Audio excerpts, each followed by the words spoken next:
nous te présentons, Seigneur, cette troisième semaine. Cette troisième semaine, nous te la consacrons, Seigneur. Et par ta parole, nous entrons en communion avec toi, Seigneur notre Dieu, afin de mieux te connaître, afin d'être avec toi et pour l'éternité. Béni sois-tu dès maintenant, au nom de Jésus. Amen. Gloire à Dieu. Veuillez vous asseoir, que Dieu vous bénisse. Nous ouvrons la troisième semaine de notre mois de jeûne et de prière. La semaine prochaine va être la dernière semaine. Ça va être la semaine du combat et de grandes victoires. Nous rappelons la pensée qui nous accompagne pendant ce mois de jeûne. C'est cette pensée, pour ne pas dire c'est cette référence, qui nous révèle le thème de notre mois de jeûne. Agé, chapitre 2, le verset 7. Dieu dit, j'ébranlerai toutes les nations. Les trésors de toutes les nations viendront et je remplirai de gloire cette maison, dit Yahweh Sabaoth, l'Éternel des armées. Je remplirai de gloire cette maison lorsque les trésors de toutes les nations viendront. Les trésors de toutes les nations, c'est aussi le nom de Jésus qui porte le nom de trésor de toutes les nations. Shemda en hébreu, c'est le terme qu'a utilisé le prophète Agé lorsque le Seigneur lui a montré cette grande vision. Mais lui, en traduisant ce que ses yeux ont vu, il a parlé de ce qui était à l'intérieur d'un coffre qui contenait les trésors de toutes les nations. Mais ce trésor, ce coffre, incarne Jésus lui-même, en qui sont cachés tous les trésors de la science et de la sagesse. C'est en Jésus que sont cachés les trésors de notre héritage. Nous ne le dirons jamais assez, c'est en lui seul, Jésus, que sont cachés tous les trésors de notre héritage. Il faut donc le connaître, il faut avoir une communion avec lui, il faut avoir une vie avec Jésus, une vie avec le Seigneur. La première semaine, nous avons décortiqué le mystère du royaume de Dieu. À l'introduction de ces mystères du royaume de Dieu, nous voulons rappeler aux croyants que la créature atteste l'existence de Dieu, mais ne révèle pas le nom de Dieu. Vous pouvez, comme plusieurs autres religions, adorer des montagnes, des mers, des fleuves, des animaux, des forêts, voire même le soleil, la lune ou les étoiles. La nature ne peut pas vous révéler le nom de Dieu. C'est en Jésus que nous avons la révélation du mystère du Dieu que nous adorons. La deuxième semaine, nous avons parlé du mystère de Christ. Extraordinaire, le mystère de Christ. Et dans ce mystère, nous avons rappelé chaque jour que la loi a été un bon pédagogue pour nous amener à Christ. Mais la loi a été incapable de nous révéler l'amour de Christ. Si je dois résumer, je voudrais dire aux croyants que la matière, l'objet, la nature, tout ce qui est fait de main d'homme, ou tout ce qui est visible à l'œil humain, ne peut pas être l'objet d'adoration. Ne mettez pas votre foi aux objets. Ne mettez pas votre foi au chapelet que vous allez porter sur votre cou. Ne mettez pas votre foi, même si c'est un bout de bois en forme de croix que vous avez dans votre maison ou sur votre cou. Ces choses ne peuvent pas vous révéler Dieu. Ce n'est pas possible. Alléluia. Alléluia. Non. Mais également, nous n'avons pas à croire que c'est la loi qui va nous aider. La loi ne peut pas nous aider. Elle nous amène à la condamnation. Il faut la révélation de l'amour de Christ.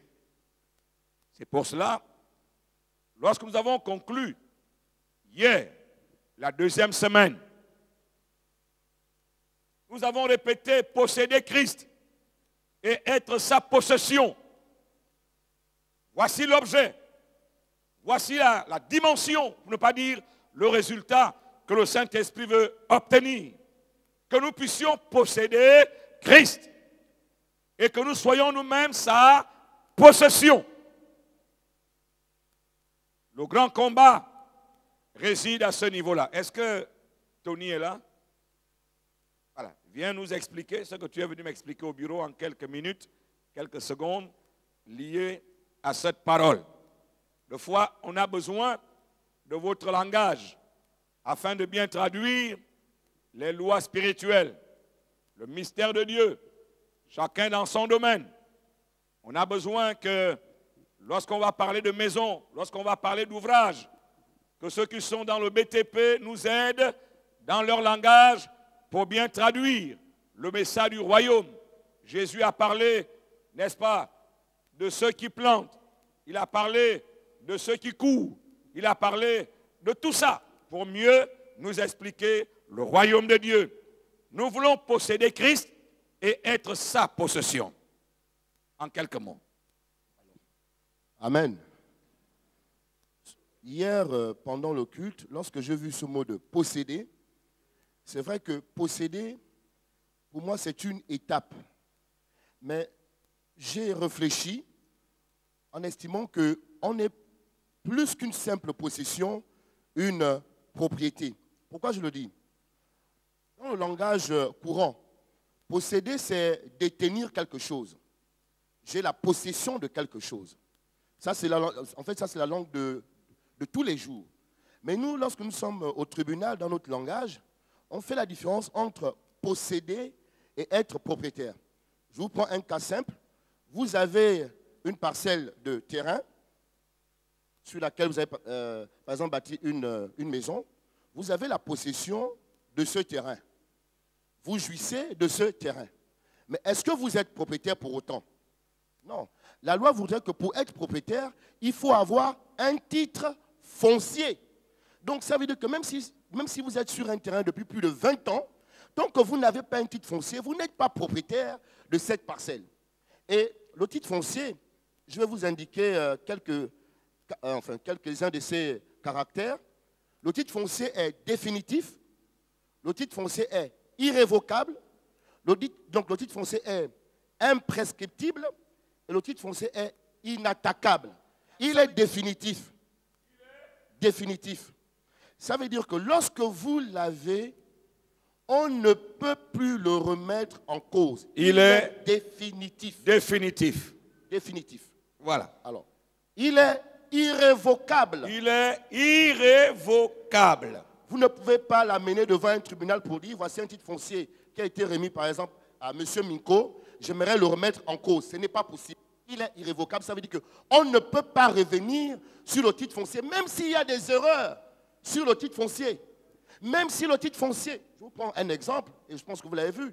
Il y a des personnes, qu'est-ce qu'elles font? Vous êtes sur une parcelle, vous occupez la parcelle pendant 20 ans. Mais la personne fait la procédure sur votre parcelle. Mais à la fin, si la personne, du moins, cette personne vient avec un titre foncier entre ses mains, c'est elle qui devient propriétaire. Ouais. Et pourtant, on a la preuve que c'est vous qui avez vécu là pendant 20 ans. Mais ce titre foncier est irrévocable. Malgré le fait que c'est bien vous qu'on voit là, sur ce terrain. C'est bien vous qui avez mis une maison sur ce terrain. Amen. Donc, il est irrévocable. Et ensuite, on dit il est imprescriptible. Bon, là, c'est un peu plus technique encore. Oui, il faut dire. Bon, mais c'est lié à la question du temps. Oui. Ça veut dire que vous ne pouvez pas dire que parce que je suis resté, par exemple, sur une parcelle pendant... Non, ce n'est même pas ça. Ça c'est encore un peu plus compliqué. Je cherche les mots. Cherche. Imprescriptible. Imprescriptible, c'est-à-dire que cela ne fait pas l'objet de prescription. N'est pas limité dans le temps. Donc, le titre foncier ne vaut pas pour 90 ans. Ce n'est pas comme votre acte de naissance, votre carte d'identité ou votre passeport. Exactement. Qui a une validité de 10 ans et puis après, il faut changer. Non, voilà, il est imprescriptible. Voilà. Éternel, c'est même le terme. Voilà, en fait, c'est ça. Voilà. Vous l'avez et vous l'avez. Voilà. Et il est inattaquable. Il est comment? Inattaquable. Dès lors que quelqu'un a un titre foncier, sachez que vous serez expulsé. Il n'y a même pas de débat. Le tribunal ne réfléchit même pas. Le tribunal ne réfléchit même pas. Si vous êtes une parcelle, oui, c'est vraiment assez terrible, hein, parce que vous avez investi, vous avez mis la parcelle en valeur, vous avez tout fait. Mais le plus malin qui a passé ses journées à l'ANUTTC, qui a mis en branle tous ses moyens, il attend tranquillement. Et lorsqu'il y a avec ce titre foncier, vous portez plainte en demandant une cessation de trouble, il n'y aura rien, parce qu'il est inattaquable. Inattaquable. Inattaquable. Voilà. Alors, pour terminer, moi je voulais dire que Jésus a un titre foncier sur nous. Ah, Amen. il faut redire ça encore. Jésus a un titre foncier sur nous. Il faut écouter. Jésus a un titre foncier sur nous. Ça veut dire? Ça veut dire que il a les droits les plus absolus. Pour être encore même plus clair, en latin, lorsqu'on parle du titre de propriété, on parle de trois choses. On parle de l'usus, abusus, fructus. Et fructus. Voilà. Qu'est-ce que ça veut dire? Usus, c'est le droit de posséder la chose. Reprends. Donc, comment? C'est le droit de posséder la chose. Quoi? L'usus, c'est le droit de détenir une chose. De posséder la chose. Voilà. Et c'est pourquoi je disais que la possession n'est qu'un élément de ce que Jésus a sur nous. Il a le droit donc de posséder, mais bien plus. Il a le droit, il a l'abusus. Il a l'abusus, c'est-à-dire le droit de disposer. De disposer de la chose. Il dispose de nous. Il peut s'en servir quand il veut, comme il veut, à l'heure où il veut. Amen. Et ensuite, il a le fructus. C'est-à-dire que le droit de percevoir les fruits de la chose. Et moi, oh là là. Amen. Il faut redire ça encore. Amen. Le fructus. Oui. Le droit de percevoir les fruits. Le droit de percevoir les fruits. Et dans ma tête, je pensais à nos louanges, à notre adoration. Oui. En principe, il n'y a que lui seul qui doit bénéficier du fructus de notre vie, de tout ce qui est en nous demeure. Amen. Et je vais terminer, pasteur. Ce que j'ai aussi compris, c'est que pour arriver à cela, on a dû modifier les procédures pour arriver à la propriété. C'est ça. Parce que, en principe, nous sommes perdus. Oui. On dit que le châtiment qui nous donne la paix est tombé sur lui. Mais là, c'est même avant. Mais nous sommes perdus parce que nous sommes dans le péché. Nul ne connaît Dieu. Nul ne connaît Dieu. Nul est donc tous sont péchés et sont privés. Et sont privés de Dieu. De la gloire de Dieu. Maintenant, la procédure, la solution, c'est quoi? Jean 3,16. À tous ceux qui l'ont reçu, voilà. Il a tellement aimé le monde qu'il a donné son Fils unique, afin que quiconque croit en lui ne périsse point, mais qu'il ait la vie éternelle. Mais ce qu'il a encore fait, c'est que dans l'acte de condamnation, c'est là où c'est vraiment... Dans l'acte de condamnation, vous savez, vous avez le jugement au tribunal. Qu'est-ce qu'on met là-dedans? On rappelle d'abord ce que vous avez fait. Ce que vous avez fait, l'historique. Et ce que l'autre dit que vous avez fait. Donc on fait donc le point de droit. Voilà. Et ensuite, il y a la décision, il y a même la discussion juridique. Oui. On estime que, prenons tel article, en voyant encore tel autre article. Et en considérant encore l'autre article. Voilà. Nous pensons que finalement celui-là doit avoir raison. Oui. Et ensuite, dans la décision, Dans la décision. en fait, dans le jugement, il y a ce qu'on appelle la décision. Oui. C'est-à-dire, c'est cette phrase que le juge dit, ordonne, condamne, ordonne. Ouais. En fait, il tranche. Or, dans Philippiens 2, au verset 6, on dit qu'il a Dépouillé les dominations, il a les dépouillé autorités, les les a dominations. livrés publiquement en spectacle. Oui, et il a déchiré fait, voilà, l'acte dont dont les ordonnances nous condamnaient. Amen. C'est ça. Ouais. Donc ça veut dire que dans le corps du jugement, il y a une partie que Jésus a effacée. Oui. Donc dans le jugement, il y aura toujours, tu as été ceci, tu as été cela, tu as été ceci. Mais lorsqu'on arrive maintenant à la condamnation, il n'y a plus rien. Voilà. Et c'est ce qu'il a effacé. C'est ça. Et c'est ce qu'il a effacé. Uh-huh. Et c'est donc à partir de là qu'il est devenu propriétaire. Propriétaire de nos vies. Il a l'usus, l'abusus et le fructus. fructus. Voilà. Acclamons le Seigneur.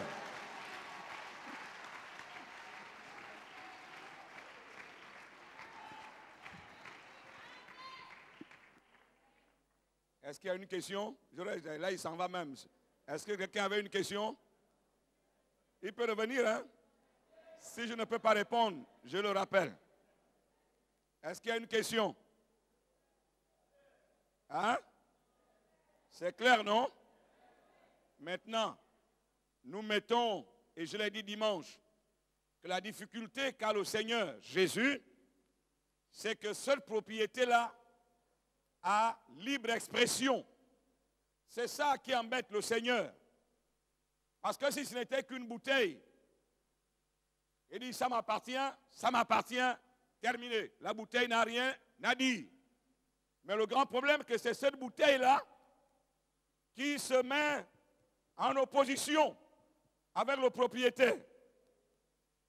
Celui qui doit jouir de tous les droits possédés, n'est-ce pas? Je ne vais pas revenir sur ce qui a été expliqué. Extraordinaire. Moi-même, je suis édifié. Et lorsqu'il a voulu m'expliquer ça au bureau, j'ai dit, tais-toi, allez, demain, viens parler. Pour que nous puissions tous bénéficier de ça. Il faut faire taire la voix de la bouteille. Il faut faire taire cette voix. Après avoir écouté ça, ce n'est pas pour remplir nos têtes. C'est maintenant pour que nous puissions nous poser la question. Je regarde ma vie vis-à-vis de Christ. Quelle est la situation? Quelle est la situation? Est-ce que Christ jouit, lui seul, je dis bien lui seul, le fruit de ce qui lui appartient? C'est le travail que nous avons à faire. C'est la dimension que le Saint-Esprit veut obtenir. Et vous verrez que dans l'Ancien Testament, la rébellion a toujours été frappée de jugements terribles. Et la rébellion naît toujours des murmures. Et les murmures ont toujours été frappés durement depuis l'Ancien Testament. Donc, vis-à-vis de Dieu, il ne faut pas que je sois un rebelle. Il ne faut pas que je sois dans les murmures. Il faut que Dieu dispose de moi totalement, dans toutes les dimensions. Amen. Voici ma vie. Voici ma vie. Voici ma vie. Sans toi, elle n'est rien. Seigneur, voici ma vie. Voici ma vie. Voici ma vie. Sans toi, elle n'est rien. Sans toi, elle n'est rien. Sans toi, elle n'est rien. Sans toi, elle n'est rien. Sans toi, elle n'est rien. Seigneur, voici mon cœur.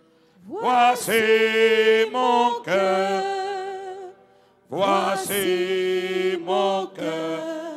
Sans toi, il n'est rien. Seigneur, voici mon cœur. Voici mon cœur. Voici mon cœur, sans toi il n'est rien. Sans toi il n'est rien. Sans toi, il n'est rien. Sans toi il n'est rien. Sans toi, il n'est rien. Je te présente la 3e semaine, Seigneur. Viens, par ton Saint-Esprit, nous aider à te laisser jouir totalement et dans toutes les dimensions, Seigneur, nos vies, nos cœurs. Et ainsi, nous comprendrons la profondeur du thème de la 3e semaine. Au nom de Jésus. Amen. La 3e semaine a pour thème le mystère de l'Église. Le mystère de l'Église. Vous êtes d'accord avec moi que si ce qu'on vient d'écouter n'est pas ainsi, l'Église n'existe pas. L'Église n'existe pas si ce qu'on a dit n'est pas vrai. Lorsque les disciples, autour de Jésus, il leur pose la question, qui dit-on que je suis? Les gens ne savent pas qui il est. Et comme les gens ne savent pas qui il est, un seul homme va répondre, tu es le Christ, le Fils du Dieu vivant. Jésus rentre en lui-même et revient en disant, et moi je te dis que tu es Pierre, mais sur cette révélation de ma personne, parce que là où les gens ne me connaissent pas, ce que je vais dire ne peut pas se mettre en place. Mais là où on me connaît, sur la base de cette révélation, je te dis que tu es Pierre. Mais sur cette pierre, je bâtirai mon église. Je bâtirai mon église. Lorsque Jésus dit mon église, c'est tellement clair qu'il veut se démarquer de l'ecclésia, l'église de Rome. Le mot église, en réalité, ce n'est pas Jésus qui l'a inventé. Je sais qu'il invente tout, mais ce mot-là n'est pas sorti pour la première fois de la bouche de Jésus à cet instant. Parce que Rome avait les mis à part pour aller conquérir les nations, pour aller écraser les nations, pour aller, j'ai envie de dire, jouir totalement des biens de ces nations, pour aller piller, c'est le bon mot, les biens de ces nations. Peu importe le prix à payer. S'il faut tuer, tuer. S'il faut écraser, écraser. S'il faut éliminer, éliminer. C'est ce que Rome avait comme politique. Et avant d'aller conquérir un territoire, alors il y avait des appelés de l'empereur. Ce sont ces appelés qu'on enfermait de fois pendant 1 an. On leur faisait un lavage de cerveau pour leur montrer la loi de Rome, être attaché à Rome, et c'est cette loi qu'ils doivent aller imposer dans les territoires qu'ils doivent conquérir. Et tout ramener à Rome. Dans un esprit de guerre, dans un esprit de haine, dans un esprit de domination. Voici comment était l'ecclésia de l'empereur de Rome. Mais Jésus veut totalement se démarquer de cette ecclésia, de cette église. Alors, il s'engage à bâtir une église sur la base de la révélation, tu es le Christ, le Fils du Dieu vivant. Est-ce que tout le monde me suit? Donc, cette église dont Jésus est le bâtisseur ne peut pas ressembler à l'église de l'empereur romain. Ce n'est pas possible. Je reviens donc en disant, si Jésus ne nous possède pas, ne dispose pas de nous et ne jouit pas, n'est-ce pas, du fruit que nous incarnons, il n'y a pas d'église. Et si c'est église de Rome, de l'empereur romain, et non pas l'église de Christ.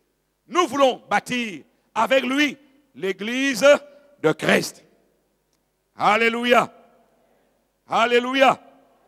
Et cette église a des mystères également. Cette église est même un mystère. Éphésiens 2, 5, 32, autant pour moi, ce mystère est grand. Je dis cela par rapport à Christ et à l'église. Nous avons déjà entendu ici qu'on peut parler de 1000 mystères. Mais le plus grand mystère, c'est le mystère de Christ et de l'Église. Christ lui-même est un mystère. L'Église est un mystère. Et nous voulons que Dieu nous aide cette semaine à découvrir, le mot n'est pas bien choisi, à rentrer en communion avec Christ afin de mieux comprendre le mystère de l'Église. Ce lundi 19, vous l'avez dans vos carnets, dans vos livrets, nous voulons parler du mystère de la Sainte Seine. Le mystère de la Sainte Seine. Dans le psaume 116, verset 13, le roi David, qui était un grand prophète, on le connaît beaucoup plus comme roi, mais c'était un grand prophète, le prophète David, va libérer une parole qui n'était pas la parole de son temps. Mais cette parole était une parole prophétique. Et il dira, et je crois que c'est Jésus qui parlait de sa bouche, j'élèverai la coupe de délivrance et j'invoquerai le nom de l'Éternel. La coupe de délivrance. Voici le nom que le prophète David a donné à ce que nous appelons aujourd'hui la Sainte Seine. Le roi David l'a appelé la coupe de délivrance. J'élèverai la coupe de délivrance et j'invoquerai le nom de l'Éternel. Le psaume 116, verset 13. Nous démarrons ce soir avec cette pensée qui va nous accompagner pendant toute la semaine. Suivez-moi. Nous disons que le sacerdoce lévitique était d'assurer une médiation entre Dieu et les hommes. Voici le but, voici la vision du sacerdoce lévitique. Ce sacerdoce devait assurer aux hommes, au peuple d'Israël, une médiation entre Dieu et les hommes. Mais, ce sacerdoce n'a pas réussi, malgré cette médiation, à réconcilier l'homme avec Dieu. Le sacerdoce lévitique ne nous a pas réconciliés avec Dieu, n'a pas réussi à nous réconcilier avec Dieu. Nous étions en problème. Merci, mon fils, de tes explications de tout à l'heure. Parce que je comprends mieux que dans cette décision ou quoi, dans cette sentence, on n'efface pas ce que vous avez fait. C'est là. Mais ce qu'on efface, c'est la décision qui était attachée à ce que vous avez fait. C'est cette décision-là que Jésus a effacée. Donc, nous sommes restés en problème. Le sacerdoce lévitique ne nous a pas réconciliés. Nous sommes restés ennemis avec Dieu. Mais ce sacerdoce ne nous a pas réconciliés avec Dieu. Le sacerdoce lévitique, pourquoi ne nous a pas-t-il réconciliés avec Dieu? C'est parce qu'il souffrait d'une grande faiblesse. La première grande faiblesse de ce sacerdoce lévitique, on nous dit que les grands prêtres ou les souverains sacrificateurs qui étaient les mandataires, pour ne pas dire ceux qui devaient exercer le sacerdoce lévitique, étaient de faibles pécheurs. Eux-mêmes étaient des pécheurs. Or, c'est le péché qui nous a mis en conflit avec Dieu.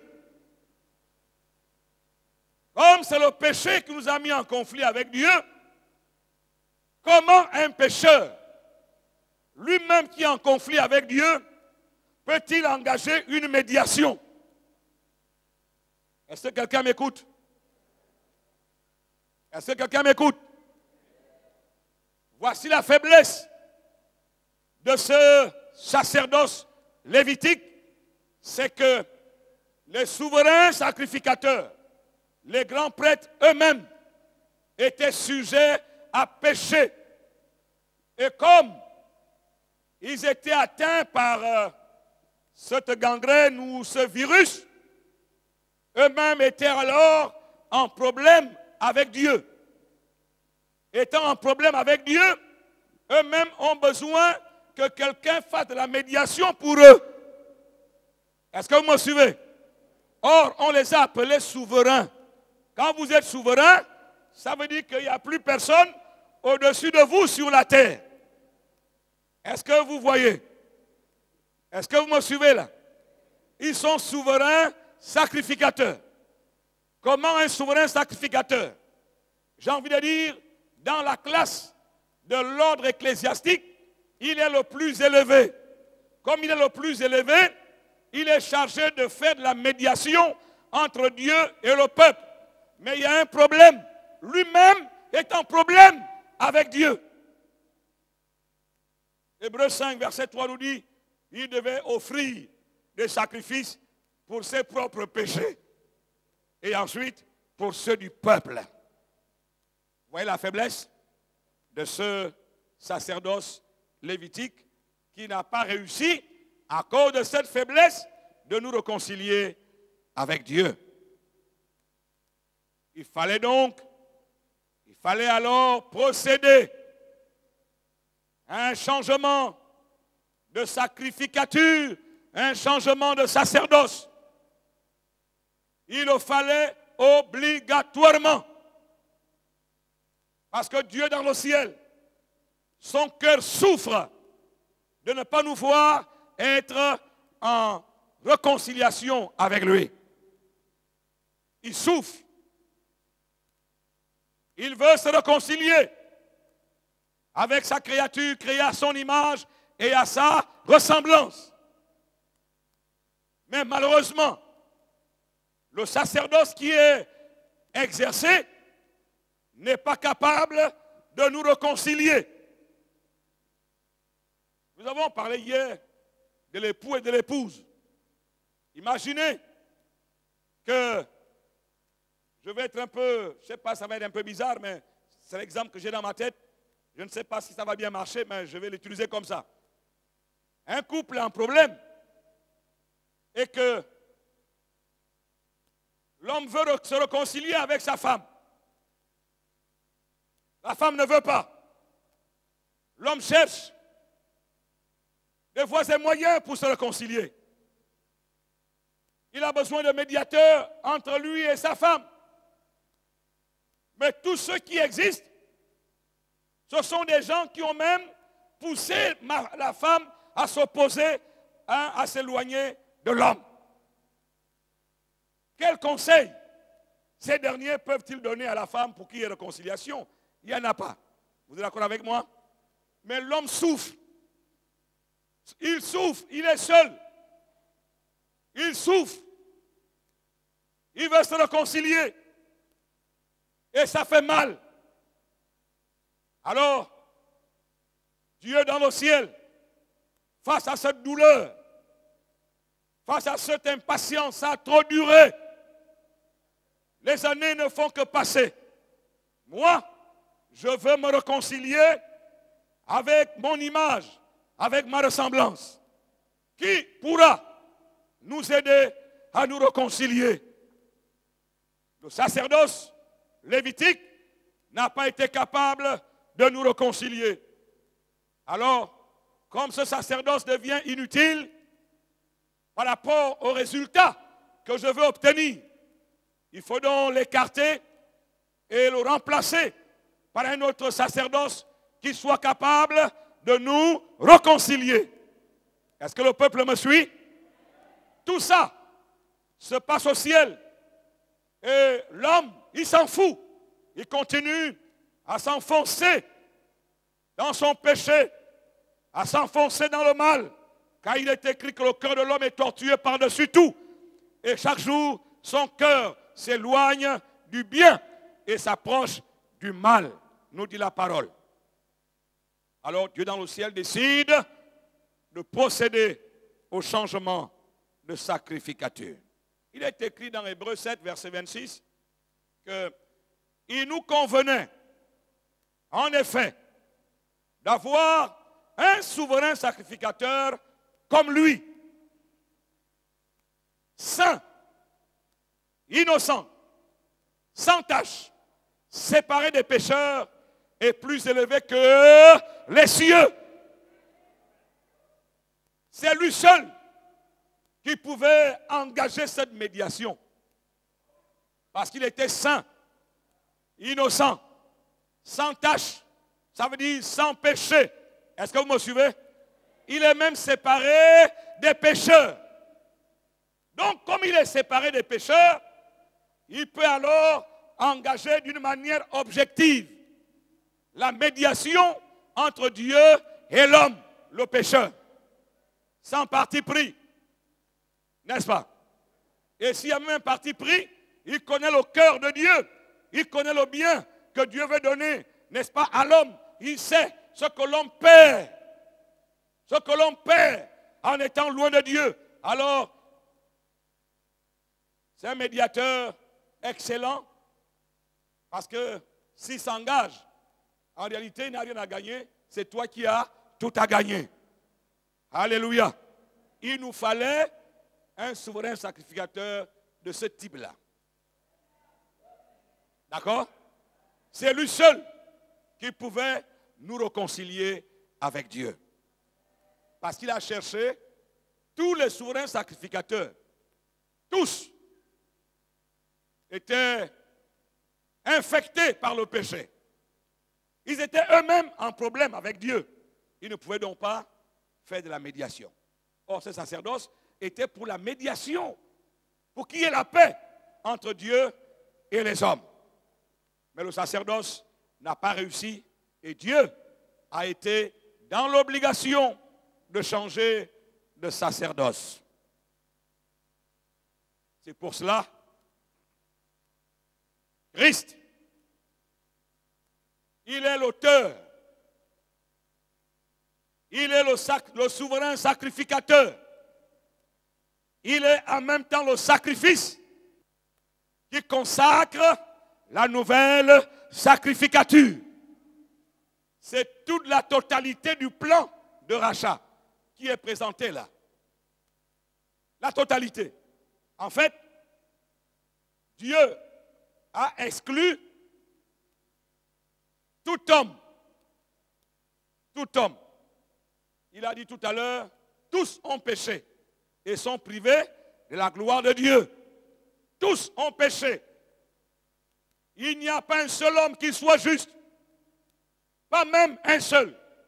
Nous dit la parole. Lorsque vous lisez cette parole dans la Bible, comprenez que Dieu a été obligé, pour se réconcilier avec nous, de prendre la décision en lui-même. Lui-même, il a décidé de venir s'identifier à nous, de payer le prix qu'il fallait payer et aller en lui-même encore pour dire, ah, moi-même, je suis allé faire ça, j'ai payé le prix et je reviens dire à moi-même que le prix est payé. La seule chose qui te reste, moi-même, c'est d'accepter quiconque me reçoit comme Seigneur et Sauveur. Sois en paix avec lui parce que j'ai payé moi-même le prix et je dois être en paix avec lui. Est-ce que quelqu'un me suit?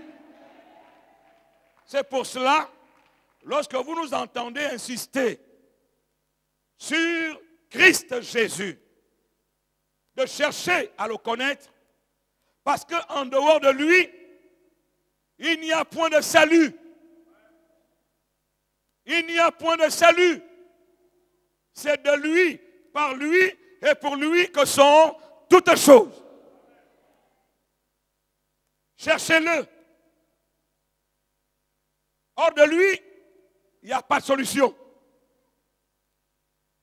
C'est lui qui a déchiré l'acte dont les ordonnances nous condamnaient. C'est lui.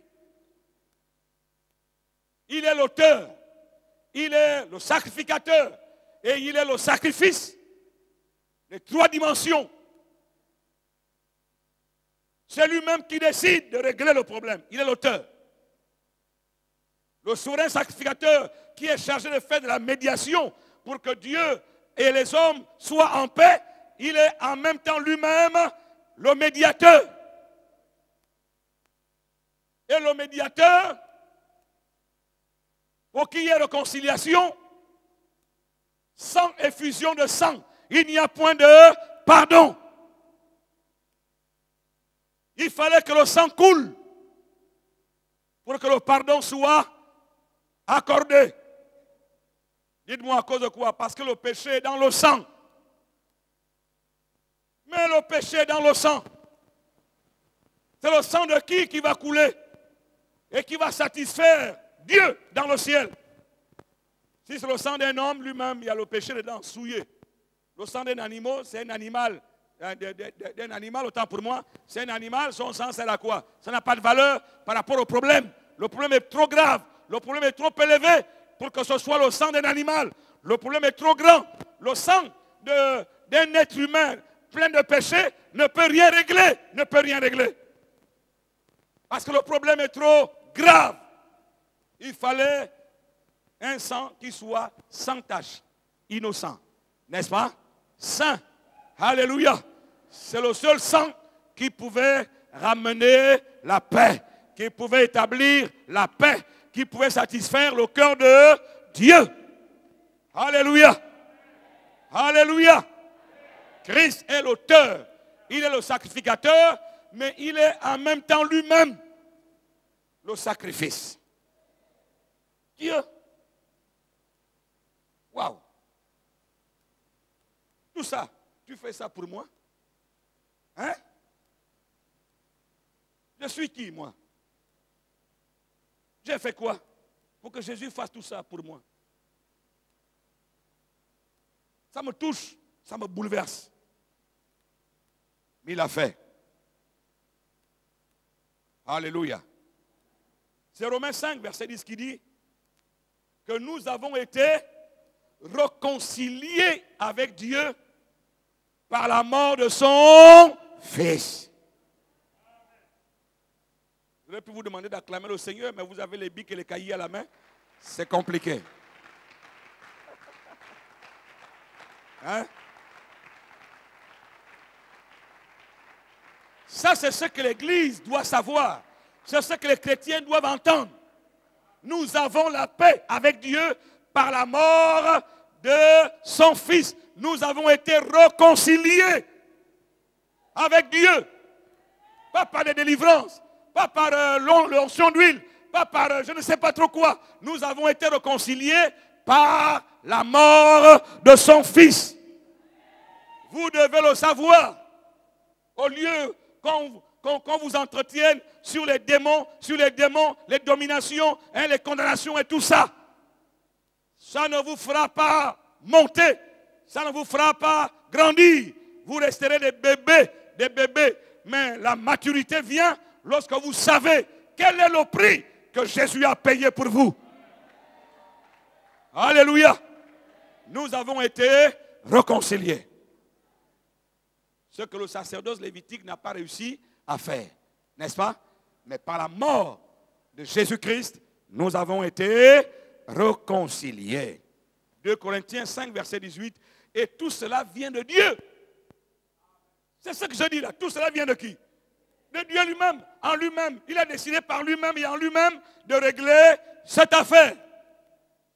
Qui nous a réconciliés avec lui par Christ et qui nous a donné l'Église. L'Église est le ministère de la réconciliation. C'est ça l'Église. Quelqu'un a payé un grand prix et il a dit, qui dit-on que je suis? Tu es le Christ, le Fils du Dieu vivant. Alors sur cette révélation, je bâtirai l'Église, mon Église. Et cette Église est un ministère. Ce ministère n'est rien d'autre que le ministère de la réconciliation. Alors, vous avez des Bibles dans vos ordinateurs. Vous avez la possibilité de mettre le mot réconciliation et chercher combien de fois le mot réconciliation revient dans la Bible. Vous pouvez le faire. Je l'ai fait depuis longtemps. Quelque chose m'a touché, ma fille. Quelque chose m'a touché, c'est que il y a un mot, il y a deux mots que j'ai trouvés. Il y a un qui est dans l'Ancien Testament, qui n'est pas dans le Nouveau Testament. Il y a un autre qui est dans l'Ancien Testament. Il y a un autre qui est dans le Nouveau Testament, qui n'est pas dans l'Ancien Testament. Deux mots. Et le mot qui est dans le Nouveau Testament, que vous n'allez jamais rencontrer dans l'Ancien Testament, c'est le mot réconciliation. Ce mot n'est pas dans l'Ancien Testament. Pourquoi? Parce que le sacerdoce lévitique ne pouvait pas nous réconcilier avec Dieu. Par contre, le mot qui est dans l'Ancien Testament, qui n'est pas dans le Nouveau Testament, c'est le mot culpabilité. Les sacrifices de culpabilité. Ça, c'est dans l'Ancien Testament. Vous ne trouverez pas ça dans le Nouveau Testament. Parce que Dieu nous libère de la culpabilité. N'est-ce pas? Tu as été acquitté, c'est fini. Oh!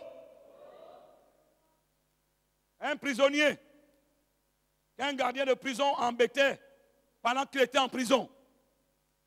Quand il sort de la prison, manque de peau. Il se rend compte qu'il est voisin. Quand il sort de la prison, il est voisin de l'agent le gardien de paix qui le gardait en prison et qui l'embêtait. Et quand le gardien de paix a su que tu es sorti de prison, tu habites à côté de moi, le gars s'est dit qu'il va l'exploiter. Le militaire, le gardien de prison a dit qu'il va l'exploiter. Vous savez ce qu'il faisait? Tous les matins, quand il y avait coupure de la SOG, il disait, va me puiser de l'eau. Et le gars, il allait puiser de l'eau, il revenait. Viens me nettoyer la cour. Il venait nettoyer la cour. Tout ce que le gars a demandé, il faisait. Quelqu'un est venu lui dire, mais ce n'est pas possible.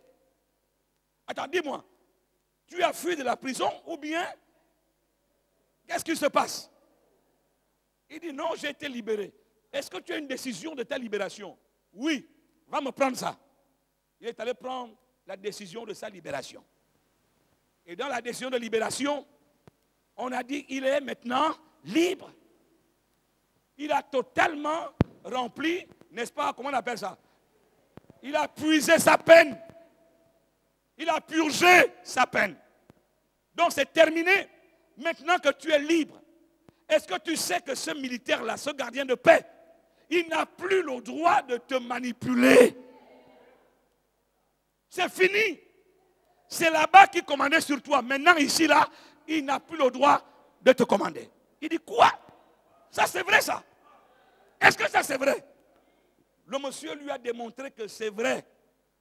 Le lendemain matin, quand le gars il se réveille le matin, il appelle l'ancien prisonnier. Il dit, monsieur, viens ici. Le gars il met la main en poche pour dire, venir faire quoi?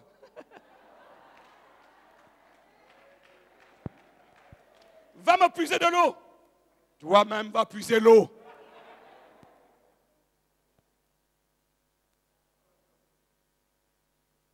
Là, le gardien de prison a commencé à comprendre que quelque chose s'est passé. Quelque chose s'est passé. Et maintenant, je sais, il m'a touché. Je suis libéré. Il m'a touché. Il m'a touché. Oh, quelle joie a rempli mon âme. Oh, oh, quelque chose s'est passé. Et maintenant, je sais, il m'a touché. Je suis libéré.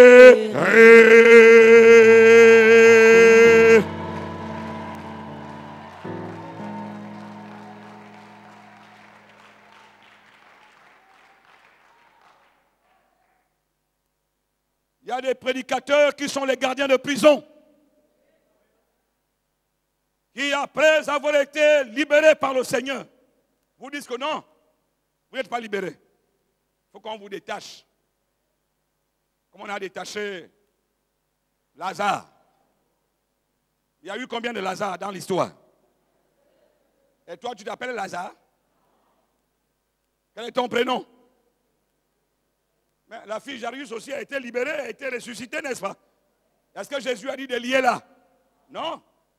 Il a dit, Talita Koumi, lève-toi jeune fille. Il dit aux ceux qui sont autour, donnez à manger. Le fils qu'on amène à l'enterrement, fils unique d'une veuve, ça veut dire que la veuve a perdu le mari et elle perd encore ce qui était l'objet de son espérance, son fils. Jésus ne pouvait pas supporter ça. Il arrête le corbillard. Il vient devant le mort, il dit, jeune homme, allez, lève-toi. N'est-ce pas? Mais il n'a pas dit à ceux qui étaient autour, déliez-le. Il a dit, donnez-le à sa mère. Donnez-le à sa mère. Vous voyez que résurrection 3 fois. Mais résurrection 3 fois, ce n'est pas le même ordre qui est donné. Est-ce que vous me suivez là? Ne soyez pas les adeptes des pasteurs qui sont des gardiens de prison. Il faut aller écrire tous les péchés que vous avez commis quand vous étiez dans le ventre de votre mère. Chacun prend son cahier et vous devez écrire tous les péchés que vous avez commis depuis le ventre de votre mère. Oh!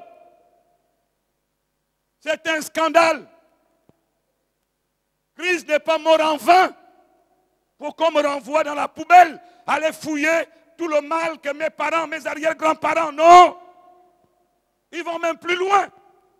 Des choses dont tu n'as pas fait. Il faut qu'on te les explique. Que tes aïeuls ont fait ci, ont fait ça, donc voilà. Mais quand l'influence de tes aïeuls, tu as l'impact aujourd'hui, cela veut dire qu'il y a un problème de libération. Ou encore, il y a un problème, il faut qu'on t'envoie cet homme qui est allé voir l'ex-prisonnier pour lui dire, va me prendre l'acte de libération. On va lire ça ensemble. N'est-ce pas? On va lire ensemble l'acte de libération. Et tu comprendras que ce qui est là-dedans est là-dedans. Il t'a libéré, il t'a libéré. Et que le gardien de prison là n'a plus le droit de t'exploiter comme il le faisait quand tu étais en prison. Est-ce que quelqu'un me suit là?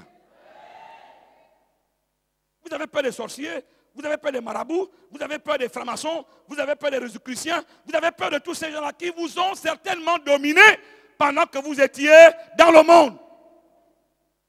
Mais quelque chose s'est passé. Vrai ou faux?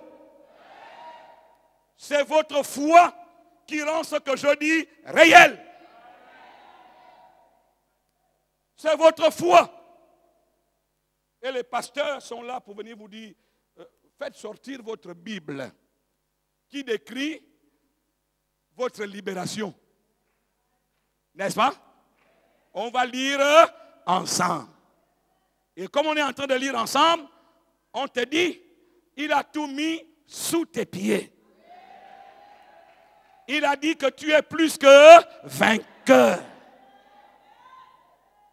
Il a dit qu'il a dépouillé les dominations, les autorités et les a livrées publiquement en spectacle. Il a dit qu'il a déchiré l'acte dont les ordonnances te condamnaient et qui subsistait contre toi. C'est ce qui est écrit. Mais c'est ta foi qui va amener ces choses à la manifestation dans ta vie. Oh, s'il n'y a pas cette foi, je ne parle pas d'une pensée positive. Parce qu'il y a des gens qui sont là, vous les voyez assis, Jésus amène. Mais quand ils sont dans leur maison, dans leur tradition, dans leur famille, c'est tradition amène. À l'église, Jésus amène. Là-bas, tradition amène. Si tout ça vient, comme disent les païens, amen, amen, tout. Si tout ça là vient, si tout ça vient, il n'y a pas de foi. Vous comprenez? Et s'il y a une foi, c'est la foi traditionnelle qui va dominer. Celle de Christ va se retirer. Parce qu'il est question, pas de dominer, mais de médiation. Et quand on parle de médiation, il faut que toi, tu acceptes. L'autre a accepté, il ne reste que toi. Tant que tu refuses, la médiation ne peut pas marcher. Les deux camps doivent accepter la médiation. Vrai ou faux? Le mot réconciliation. Voici notre ministère. Voici l'objet du travail du pasteur. Un vrai pasteur doit travailler pour vous réconcilier. Pas à donner les offrandes. Vous réconciliez avec Christ. Et quand vous êtes réconcilié avec Christ, votre offrande a maintenant de la valeur. Mais votre offrande n'aura pas de valeur. Si les Hébreux, ils ont fait des offrandes qu'aucun autre peuple n'est capable de faire à Dieu aujourd'hui. Aucun autre peuple. Mais ces offrandes ne les ont pas réconciliés avec Dieu. Vous me suivez là? À Malabo, quelqu'un vient me voir, un grand monsieur, il fallait que je prie pour lui. On a échangé.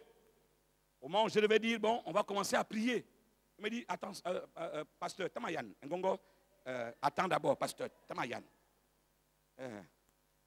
Il dit, comment? Je te demande, la prière que tu vas faire là, je veux payer combien? Ça va me coûter combien? Voilà. Avant de commencer, il faut d'abord qu'on s'arrange. Voilà. Oui, oui. Là, il a appliqué. Deux personnes marchent ensemble sans être convenues. Voilà. Avant de prier, pasteur, attends. Attends d'abord. Ça va me coûter combien? Voilà. Waouh! Quelqu'un comme moi, le cœur a fait wow! C'est quoi ça? Je dis, papa, pardon. Mon homme bossé, je suis un homme de Dieu. Mon fili, c'est-à-dire, la prière, c'est gratuit. Vous savez ce qui s'est passé? Vous savez ce qui s'est passé? Quand je lui ai dit c'est gratuit, le gars il s'est levé, il est parti. Oui, oui. Votre pasteur est resté à gratter sa calvitie. Je suis resté à gratter. J'avais voulu, je touchais là, je pensais que les cheveux allaient pousser.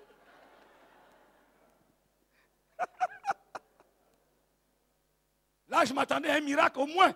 mes cheveux vont pousser. Parce que je n'ai jamais été exposé à un truc comme ça là. Il est parti. Vous savez pourquoi? Parce que les gens pensent que la réconciliation entre eux et Dieu est à la valeur de l'offrande qu'ils vont faire. Et comme c'est gratuit, donc ça n'a pas de valeur. Ce qui a de la valeur, c'est le prix que tu vas amener. Si tel est le cas, je t'informe que prenez-moi l'or, l'argent, diamant, tout ce qui est sur la terre. La Bible déclare l'or et l'argent, lui. Donc si tu veux toucher Dieu, il faudrait que tu amènes à Dieu ce qui est supérieur à tout l'or et l'argent qui est dans la planète Terre. Amène-lui ça. Là, il va commencer à réfléchir par rapport à ton cas. Qui peut piller la Banque mondiale, piller le FMI, piller toutes les banques islamiques, banques africaines, banques de ceci, banques de cela. Amener tout ça, c'est 100 francs aux yeux de Dieu. Ce n'est même pas 100 francs. 100 francs, c'est beaucoup. Parce que tout ce qui est sur le sous-sol là est encore immense, des milliards de fois supérieur à ce que vous avez déjà extrait. Donc il faut amener tout ça et ajouter un bonus pour que Dieu commence à réfléchir sur ton cas. Alors, le Seigneur lui-même, avec lui-même et en lui-même s'est dit, si je lui demande le prix pour qu'il y ait réconciliation, il ne pourra pas. Il ne pourra pas. Je règle ça moi-même. Alléluia. Tout cela vient de Dieu. Et c'est lui qui nous a réconciliés avec lui. Lui nous a réconciliés avec lui. Lui, il nous a réconciliés avec lui. Lui, il nous a réconciliés avec lui. Est-ce que vous écoutez mon langage?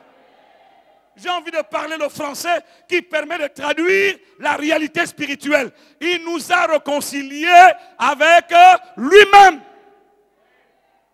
Mais par quelqu'un. Par qui? Par Christ. N'est-ce pas? Qui nous a donné, Christ nous a donné, il a dit je bâtirai mon église. Il nous a donné le ministère de la réconciliation. Si vous ne voulez pas vous réconcilier avec Dieu, je deviens impuissant. Parce que ma puissance m'a été donnée par Christ pour vous réconcilier avec le Seigneur. En d'autres termes, je fais exactement ce que cet homme-là est venu faire en disant à ce monsieur, ex-prisonnier, que voici ce que dit la décision du tribunal. Tu as été libéré, tu as déjà purgé la peine ou encore quelqu'un a déjà payé, n'est-ce pas, ce que tu devais payer, c'est terminé. Hein?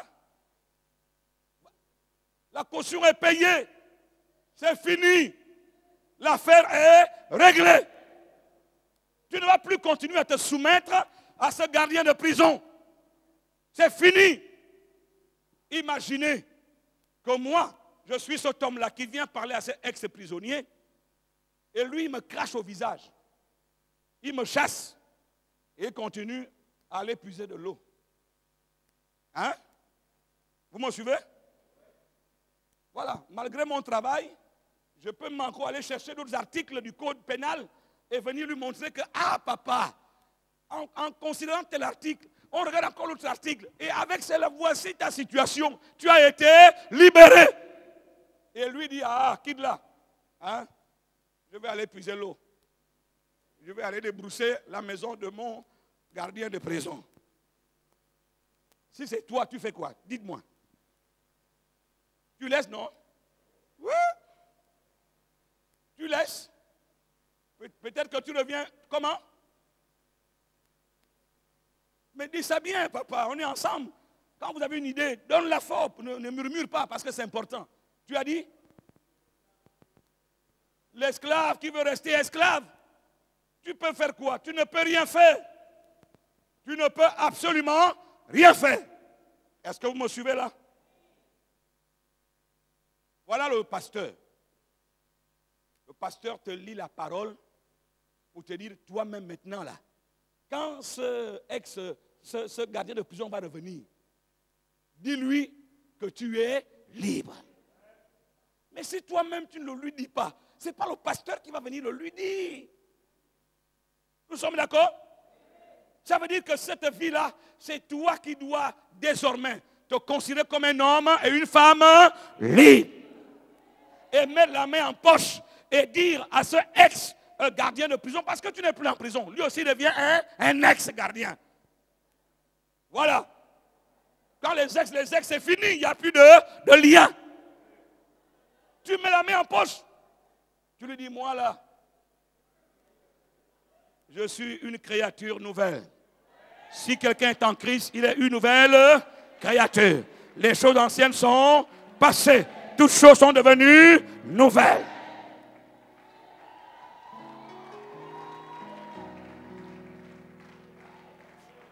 Fornication. Non. Adultère. Haine, colère. C'est vous qui me gardiez en prison. C'est vous qui me torturez en prison. Maintenant là. La haine va encore me contrôler au quartier. Je lui dis quoi? Que j'ai été...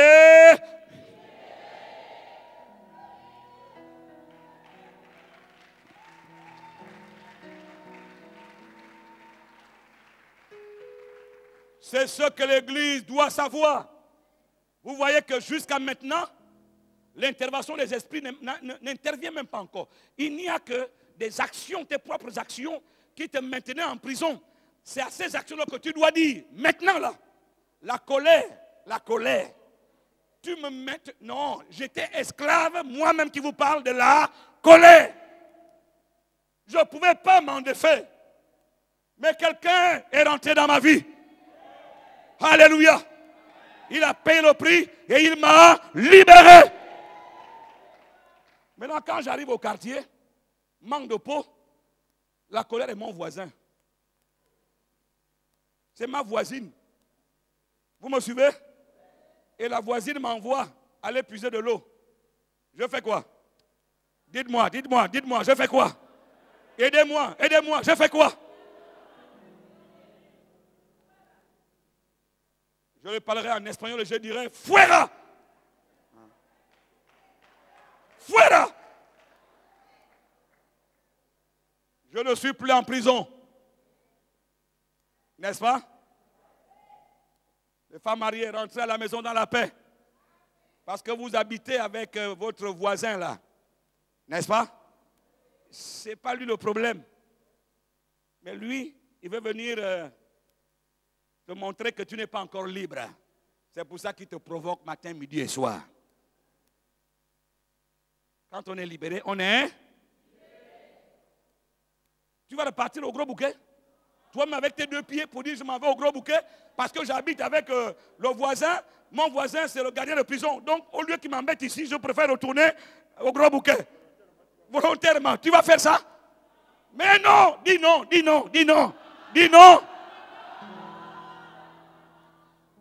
Non. Alléluia. C'est pour ça la religion, ça c'est ma définition. Je ne sais pas ce qui est dans les dictionnaires. C'est mimer, répéter des rites sans connaître la réalité de la vie de Christ. C'est ça. Mimer. Même les païens aujourd'hui, les comédiens, quand vous les voyez, ils parlent en langue. Vous n'avez jamais vu ça? Dans les mariages coutumiers, chez les femmes. Je ne sais pas si ça se passe chez les autres. Avant qu'on ne fasse asseoir les beaux-parents, on va d'abord faire la prière. Et c'est une charnelle, pleine de colère, pleine de démons, qui vient faire la prière. Et elle parle même en langue. Donc le parler en langue ne veut plus rien dire pour vous et moi. On peut mimer, on peut répéter des rites. Mais si on n'a pas la réalité, la connaissance, la réalité de la vie en Christ, c'est ça la religion. J'allais au foyer protestant, j'étais très fidèle au foyer protestant, mais je n'avais aucune réalité de Christ dans ma vie. Nous voulons, cette semaine, dans le mystère de l'Église, avoir la réalité de Christ dans notre vie. Est-ce que nous pouvons nous lever, s'il vous plaît? Levons-nous ce soir. Vous comprendrez que nous n'avons pas abordé le mystère de la Sainte Seine. Nous allons l'attaquer demain et avancer. Mais c'est important, ce lundi, que nous puissions nous asseoir sur cette réalité. J'ai voulu tout simplement prendre la décision de votre libération et lire ça avec vous ensemble. Dans l'Ancien Testament, le sacerdoce lévitique ne pouvait pas nous réconcilier avec Dieu. Mais Dieu a changé de sacerdoce. Christ, il est le médiateur d'une alliance basée sur les meilleures promesses. Si nous n'avons pas la réalité de sa vie, si nous n'avons pas la réalité de sa vie, chers amis, c'est un appel qui me fait presque chaque matin, où le Seigneur m'invite à plus de réalité de communion avec lui. Cet appel, chaque matin, à être plus vrai avec lui. D'ailleurs, je ne peux rien lui cacher. Il connaît tout, il sait tout, il entend tout. Il est omniscient, omniprésent, omnipotent. Comment je peux être faux vis-à-vis de mon Dieu? Ce n'est pas possible. Ceux qui font ça, ils se détruisent eux-mêmes. Ils font une œuvre du néant. Ils ne peuvent rien obtenir. Ce soir, je suis venu vous annoncer ce qui est écrit et qui est votre héritage. Le mot réconciliation, c'est dans le Nouveau Testament. Ce n'est pas dans l'Ancien Testament. Nous avons été réconciliés avec Dieu. Nous ne sommes plus en problème avec Dieu. Pourquoi nous n'aimons pas la prière? Pourquoi nous fuyons la prière? Pourquoi nous fuyons l'adoration? Pourquoi nous fuyons la louange? Pourquoi? Il n'y a plus de problème entre vous et Dieu. Jésus a payé le prix. Je dis, Jésus a payé le prix. Amen. Alléluia. Amen. Il n'y aura plus d'autres médiateurs. Oh. Il n'y aura plus. Il n'y aura plus. Parce qu'il faut un autre Dieu plus puissant que Dieu pour essayer d'engager à nouveau cette médiation. Christ est la fin de la loi. Christ est la fin de la médiation. C'est lui. Alors, je vous invite ce soir, je nous invite ce soir à nous examiner et à réclamer plus de vérité avec Dieu, premièrement, et à prendre conscience de notre statut d'homme et femme libérés. C'est par la foi. C'est par la foi en la parole. C'est par la foi. C'est pas par autre chose. C'est par la foi. Dieu a préféré que ça soit par la foi. Parce que la foi est accessible aux riches, aux pauvres, aux petits, aux grands. À tous les peuples, à toutes les nations. Par la foi. Croyez que vous êtes hommes et femmes libres. Nous avons donc deux sujets. Je m'examine pour dire, Seigneur, je réclame plus de vérité avec toi. Et ta conscience te dira, alors abandonne ceci, abandonne cela. Et tu prends la décision de dire, oui Seigneur, j'accepte d'abandonner ceci, j'accepte d'abandonner cela. Ce sont des obstacles à ma communion avec toi. Et ne parle pas comme quelqu'un de culpabilisé. Il n'y a pas la culpabilité dans la nouvelle alliance. Parle comme quelqu'un qui était ignorant et qui maintenant prend la décision de jouir de la libération qui lui a été accordée par Jésus. Élevons les voix et prions tous ensemble. Prions tous ensemble. Prions.